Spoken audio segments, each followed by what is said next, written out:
All right, thanks for coming in today and taking the Unit 2 test. Couple of things real quick before you get started. On the Week 11 material, first I will have the new groups posted probably by the end of today or early tomorrow so that you can get started on the group work for Week 11. You will see this week there is this online class survey in here. This is your opportunity to evaluate me as your instructor and to provide some feedback on the class. Please take the time to open this up and complete the survey.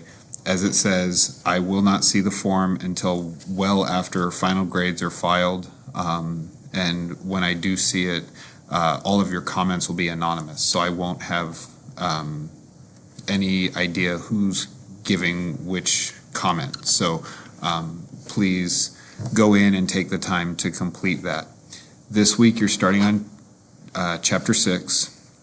This is rational expressions, and rational expressions look terrible, but they do operate a lot like fractions. And so when you go to add rational expressions, you're going to find that you need to get a common denominator the same way that you would with fractions. You're going to simplify by removing common factors between the numerator and denominator. This is one reason why it's so important that you know how to factor, because you can't simplify. You're going to struggle to multiply, divide, add, and subtract if you can't factor the polynomials that you're looking at. The Chapter 6 and Chapter 8 journals are up and published so that you can look at them. You do have group work to complete this week, so make sure that you take the time to do that.